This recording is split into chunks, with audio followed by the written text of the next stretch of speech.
कुछ किया ही होगा, तो जनता मुझे 50 साल तक अगर इस क्षेत्र में जिंदा रखती है तो बिना उसकी मेहरबानी तो जिंदा नहीं रह सकता हूँ।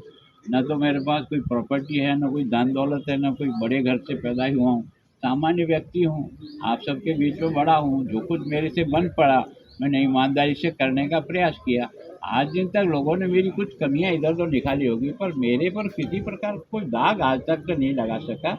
उसका कारण यह है कि मैंने अपनी ज़िंदगी की सबसे बड़ी कमाई इसी को मानी है कि मैं किसी भी प्रकार के किसी भी गलत काम में न तो कभी इन्वॉल्व हुआ है, और जो इन्वॉल्व होता है वो फिर मेरी आंखों से उतर जाता है।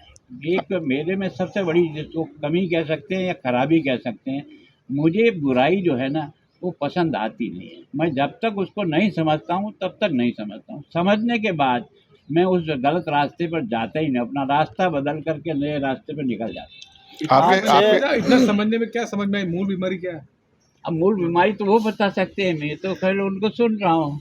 अब वो विद्वान लोग हैं, जैसा भी कहें अच्छा ही कह रहे होंगे, तो उनका वर्षों का ज्ञान है तो वो कह रहे होंगे उसके लिए। पर वास्तव में क्या है आपके कि स्वागत को मेरा लेके भी मूल्यांकन अगर कोई करेगी ना तो जनता करेगी, और उनका भी मूल्यांकन होगा तो जनता करेगी। हम तो बहुत अच्छे हैं, दुनिया को भी कहते हैं, लेकिन हमारा मूल्यांकन करने वाला ही कहेगा कभी।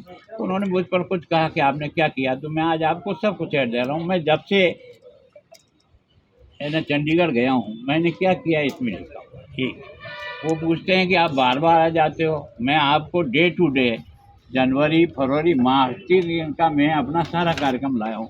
मैं ये कह सकता हूँ गारंटी के साथ कि मैं जितना प्रवास पंजाब में और चंडीगढ़ में करता हूँ, जितना पब्लिक से मैं मिलता हूँ, जितना पब्लिक के काम मैं करता हूँ, आप अनजाने डायरेक्टिव उठाना और 20 लोगों को चाहे जिसको टेलीफोन करके पूछना कि छोटा बच्चा भी मुझे पहचानता है कि नहीं पहचानता है। और ये जो 1-1.5 साल में है ना, कई लोग 5-5 साल रह जाने के बाद भी राज्यपाल का नाम अगर पूछे तो शायद याद नहीं आता है, बहुत माथा पचाना पड़ता तब आता है। मेरे यहाँ किसी छोटे बच्चों को भी पूछोगे पंजाब के किसी भी कोने से तो ये ज़रूर बता दें कि आपका राज्यपाल को। आपको इतनी तैयारी करनी पड़ी, इसका मतलब आपने भी उस चिट्ठी को सीरियसली लिया? नहीं, सीरियस क्यों लिया यार। कम से कम जो विद्वान लोग हैं उन विद्वान लोगों को जो मेरे पास भी है तो मैं आपको दे जाऊं कि आप उसको विद्वान को भी पहुंचा देना कि भाई ये है, किया है कि नहीं किया है। तो उन विद्वानों को भी समझ में आया, और मैं किसी का एक तौहीन नहीं करना चाहता हूँ।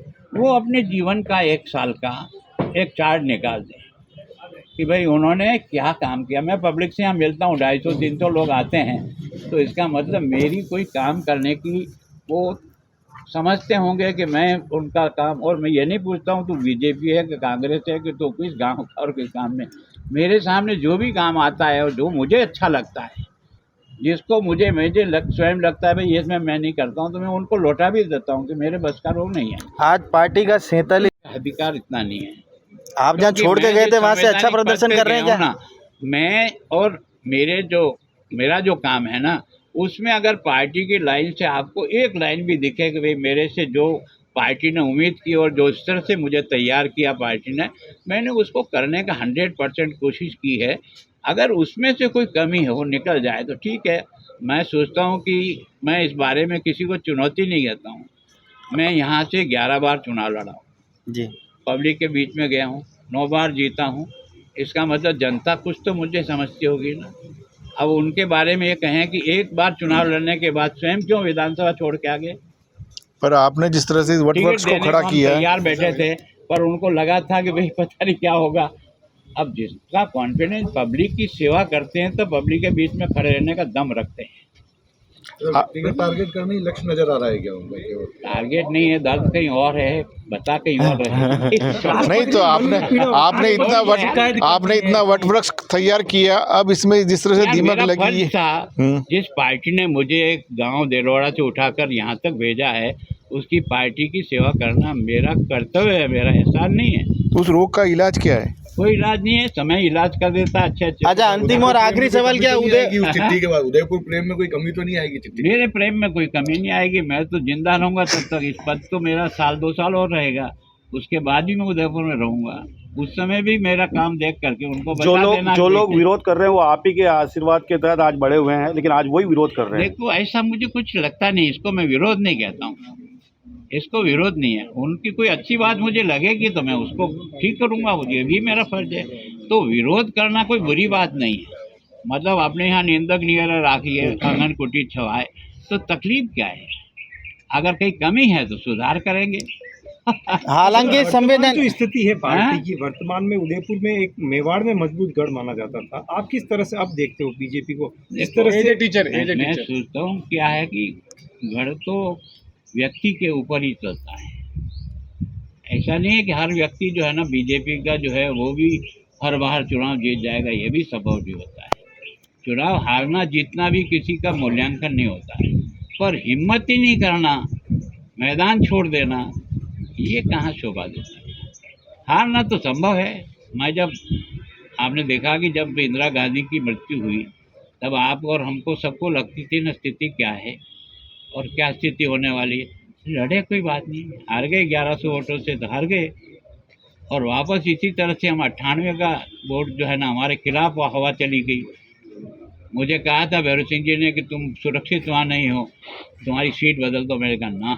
मैंने अटल जी के सामने कहा कि अगर सीट बिगाड़ी है तो सज़ा मुझे भुगतने दो, किसी नए आदमी को क्यों लगा रहे हो आप? बराबर। अगर मैंने कुछ गलत काम किया है तो वहाँ की जनता मुझे सजा देगी।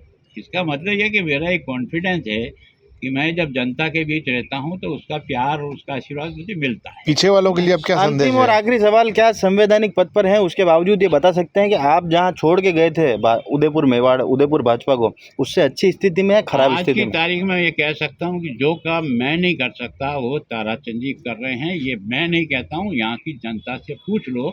मैं तो काम को पकड़ता था, थोड़ा आगे बढ़ाता, फिर दूसरे कामों में लग जाता।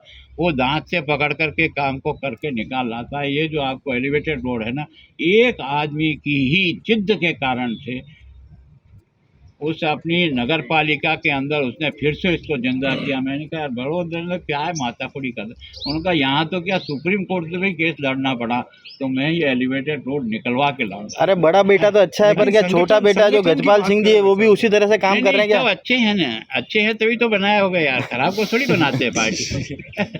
ले भाई, भैया ये सब आपके अरे, मन को कितनी पीड़ा देती है? मुझे ये रत्ती भर पिटारी देते हो आप। कभी भी आके देखो, 5 मिनट बाद प्रेम से सो जाता हूँ। मैंने जिंदगी में इतने उतार चढ़ाव देखे लेकिन मेरी नींद कभी और डिस्टर्ब भाई साहब ये वही लोग हैं जो आपके राजभवन में आके आपसे उपरना ओढ़ के आए हैं। नहीं, क्यों नहीं यार।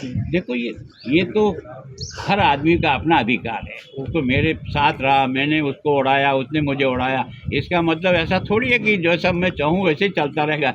उसका चलने का भी तरीका है, वो चले आराम से। क्या मुझे तो संदेश कोई दे, दिक्कत क्या नहीं है। क्या संदेश देंगे इनको नहीं, आप संदेश सुधार नहीं, प्रेम से रहो, देश का काम करो मजबूती से। जिस संगठन ने आपको और मुझे शिक्षा दी वो अपने लिए जिंदा रहना नहीं है, दूसरों के लिए जिंदा रहना सीखो।